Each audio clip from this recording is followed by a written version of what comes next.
It wasn't the words that broke me, it was the silence after them. My daughter-in-law's mother, I'll call her what she was to me by the end of that night, which is nothing, stood in the middle of my son's rehearsal dinner, a glass of white wine in one hand, and said loud enough for the whole room to hear, "Honestly, it's impressive she even showed up. She's never been the type to finish what she starts." And my son's fiancée, the woman he was supposed to marry in 18 hours, she pressed her lips together, that little pressed lip smile, like she was trying to hold back a laugh and not quite managing it. I've been 63 years old for 4 months now. I have buried a husband, raised 2 children by myself, worked the night shift at a hospital records office for 11 years, and put my son through college without a single dollar of debt on his name. I have finished plenty of things. But I sat at that table and I said nothing, because I was wearing a new dress and my son looked happy. And I told myself, this is his night, not yours. Hold it together. I held it together. I shouldn't have. My son's name is Roland. He is 31 years old, and he has my late husband's jaw and my stubbornness, which is either the best or worst combination depending on the day. He met his fiancée, I'll call her by her role because that's what she was to me, at a work conference in Charlotte 3 years ago. She was polished, confident, the kind of woman who orders for the table without asking. He called me the night he met her and said, "Mom, I think she's it." I wanted to believe him. I tried. Her mother, I'll call her his fiancée's mother because she never earned anything more personal from me, was from a suburb outside of Atlanta. Big house, long driveway. The kind of woman who mentions the neighborhood she lives in within the first 2 minutes of any conversation. From the moment Roland announced the engagement, she treated the wedding like a project she had been assigned. She called venues without telling me. She sent the invitations to print before I'd seen the final list. She booked a florist and sent me a follow-up email. Not a call, an email, informing me of the arrangements and the budget breakdown she had graciously taken on. When I asked Roland why I wasn't included in those conversations, he looked genuinely confused. "She said she reached out to you," he said. "She said you were too busy with work." I was not too busy with work. No one reached out to me. I was working, yes. I still pick up shifts at the hospital 2 days a week because my pension isn't what it should be, and I'm not the kind of woman who asks her son for money. But I had told Roland, and I had assumed he told her, that Tuesdays and Thursdays were my days off, that if anyone needed me for anything, those were the days to call. Every single planning meeting was scheduled on a Monday or a Wednesday. Everyone. The rehearsal dinner was held at a private dining room in a restaurant I'd never been to. The kind of place that doesn't list prices on the menu. I drove 40 minutes from my apartment, and I sat in the parking lot for 5 minutes before going in, smoothing my dress, telling myself to be gracious. Her mother was already holding court when I arrived. She had rearranged the seating so that I was at the far end of the table, next to a cousin of the fiancé's I had never met, while she sat at the center beside Roland. She had put together a little slideshow of the couple. Photos of their travels, photos at family holidays, and when I watched it, I counted the images. There were 41 photographs. I appeared in 2 of them, both taken at Roland's apartment, both slightly blurry. She gave a toast. It was long. She talked about what a wonderful woman her daughter was, what a lucky man Roland was, what a beautiful life they would build. She said, "We couldn't have done any of this without the people who showed up."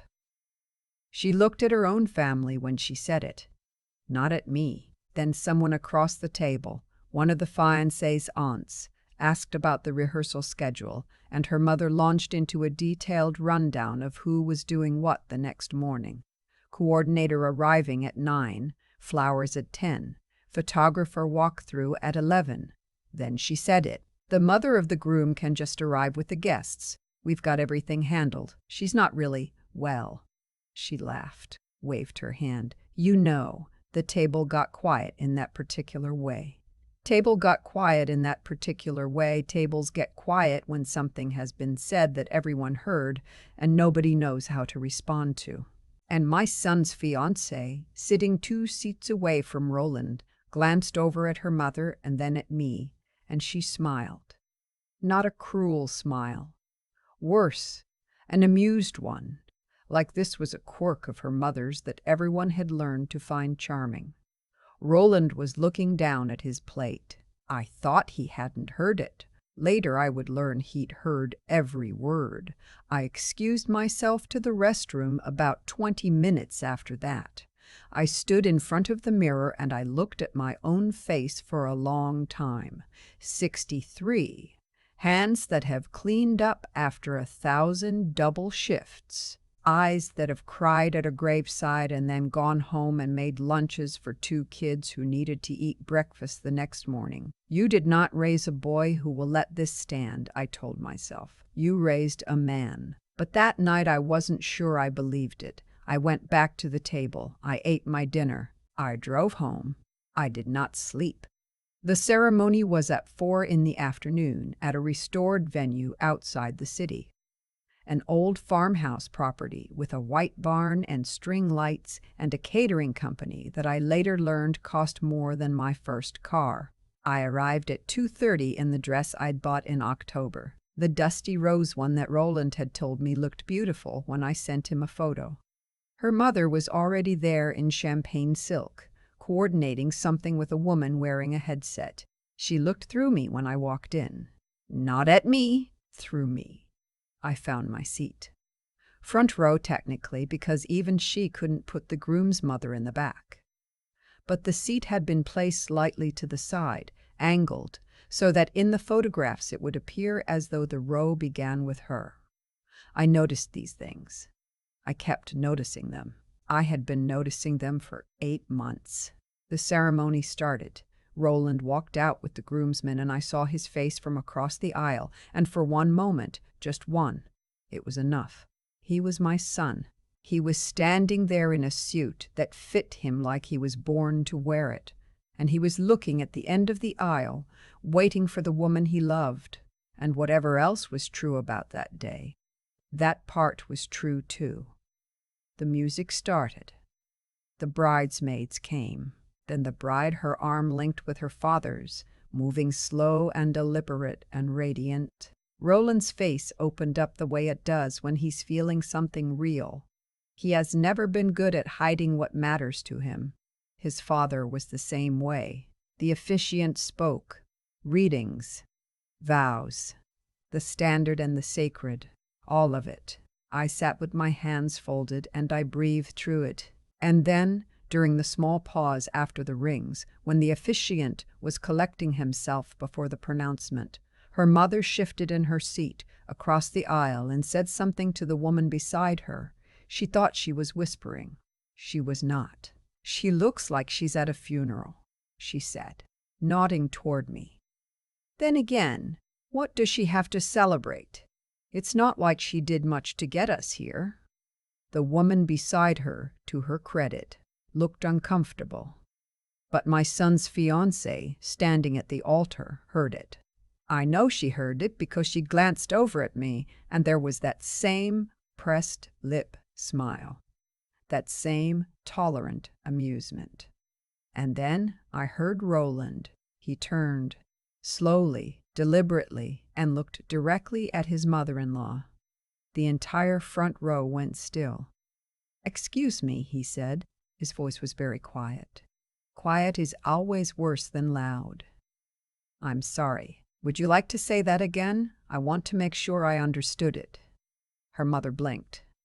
"It was just I was just. Because what I heard," Roland said, "was an insult to my mother during my wedding ceremony. And I want to give you the opportunity to clarify that I heard wrong." The officiant had stopped. Everyone had stopped. His fiancée said softly, "Roland, and you." He turned to look at her, not with cruelty, with something far more devastating. "Clarity. You heard it too, last night at dinner. And just now, and you smiled, both times. "That's not fair," she said. Her voice had gone small. "I've been watching you let this happen for 8 months," he said. "I thought it was just her. I kept waiting for you to say something. One time. Just once. Say that's enough. Say my mother-in-law doesn't deserve that. You never did." "Roland, this is our wedding. I know what it is." He looked at her for a long time. "I know exactly what it is." He straightened his jacket. He stepped back. He looked at the officiant and said, "I'm sorry. I need a moment." And he walked over to me. He reached down and took both of my hands in his, and he said, not quietly, not privately, in front of every single person at that ceremony, "I'm sorry, Mom. I should have said something a long time ago. I heard everything." I couldn't speak. He said, "We're going to go. I want to be honest about what happened in the next few minutes because I've seen it written about in ways that make it sound cleaner than it was." There was crying. His fiancée's crying, her mother's voice going high and sharp, a groomsman stepping forward and then stepping back. Someone knocked over a flower arrangement. The officiant said something about taking a breath and was ignored. Roland held my arm and walked me out of that barn the same way I used to walk him into his first day of school, steady, not looking back. We sat in my car in the parking lot. He didn't say anything for a long time. Neither did I. There was a meadow past the fence line and a crow sitting on a post out there, very still, like it was also waiting to see what would happen next. "Are you okay?" I finally asked. "No," he said, "but I will be. I believed him. He is my son." That was a Saturday. On Sunday morning, Roland called me at 7:45. I had barely slept. I was sitting at my kitchen table with a cup of coffee that had gone cold. "Mom," he said, "I need to tell you what I did." What he had done in the 18 hours since we'd walked out of that barn was this. He had gone back to the venue, alone, calmly, and spoken to the catering coordinator and the venue manager. The wedding had been partially paid for through a family fund that his fiancée's parents managed, but Roland had quietly contributed a significant portion himself over the past year. Money he earned. Money he'd set aside. He had already spoken to his bank. Then he had called the company where he and his fiancée worked, the same company, different departments. He hadn't made accusations. He hadn't caused a scene. He had simply let his direct supervisor know that he was going through a significant personal situation and requested to be reassigned to the division he'd been offered a transfer to 6 months ago, one he declined because his fiancée hadn't wanted to relocate. He accepted the transfer. The new division was in a different city. He had also, and this is the part that took my breath away, called her mother. Not to argue, not to confront, just to say, very simply, "I want you to understand that what you said about my mother is something I will not forget. And I want you to know that she is the reason I became someone worth marrying. That's on her. That's her work, not yours." Then he hung up. Her mother had apparently called back 4 times. He did not answer. I won't tell you the rest of it was easy. It wasn't. Roland grieved that relationship. He had loved her. That part was real. In the months that followed, he was quieter than usual, more careful with his words, the way people get when they've learned to check what's underneath a thing before they trust the surface. But he moved. He settled into the new city, new role, new routines. He called me every Sunday, sometimes twice. His former fiancée sent me a letter, an actual handwritten letter, which surprised me. She said she was sorry, that she had always deferred to her mother, that she knew it wasn't enough. She was right that it wasn't enough, but I read it twice and I kept it, because I am not a woman who throws away sincerity, even when it arrives late. Her mother sent nothing. There are things people get wrong about stories like this. They assume the mother must have been perfect, that she must have done everything right. that her son's loyalty was a reward for her goodness. I want to tell you I was not perfect. I was distracted when I should have been present. I worked too many nights when my kids needed evenings. I missed things I can't get back, and I know it. But I loved my son honestly. I taught him to say what he meant. I taught him that silence in the face of cruelty is its own kind of cruelty. I told him once, during a hard year when he was 16 and things between us were strained, that the truest thing I knew was this: you don't abandon the people who showed up for you, not for anyone. I didn't know he'd been listening. He had been listening. He had been listening. The Sunday after his transfer was finalized, Roland drove back to my city for the weekend. He didn't tell me he was coming, just showed up at my door Saturday evening with Thai food in a paper bag and that half smile he's had since he was 7 years old. We ate at my kitchen table. We watched a game. He fell asleep on my couch at 10 o'clock like he was 12 again, and I sat in my chair across the room, and I watched him sleep. And I thought about his father and how proud his father would have been, not because of the wedding, not because of the confrontation, because of the quiet dignity of how he moved through it, because he didn't rage. He just decided. He chose. That's the thing no one tells you about raising a child.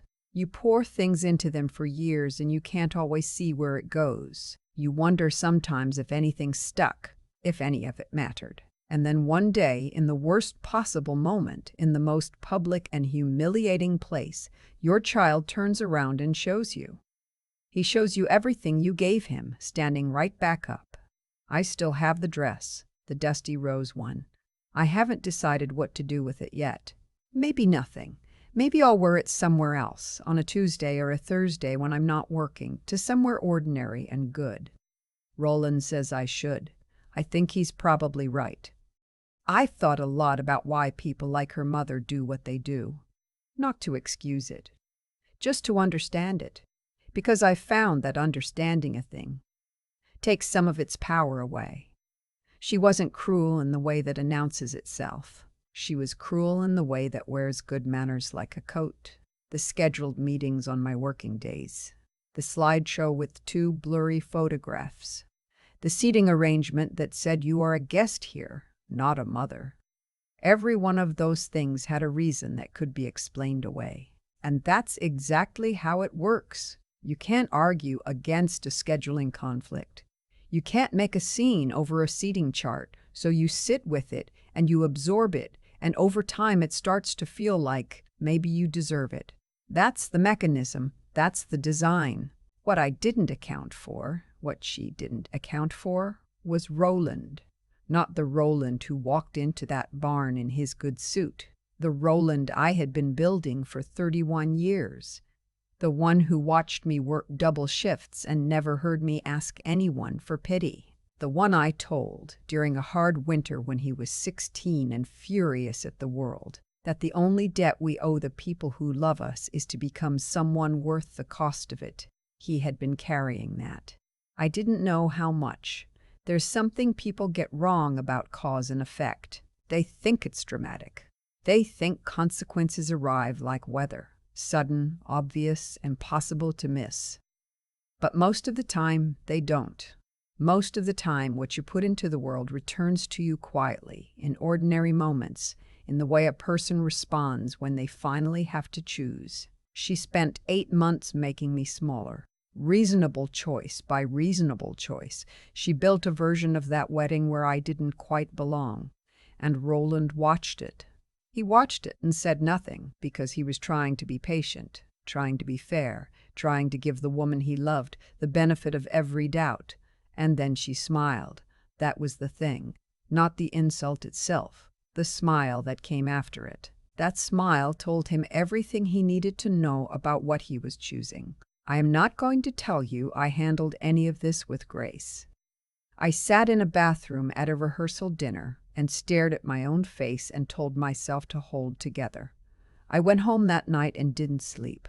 I second-guessed myself the way I always do.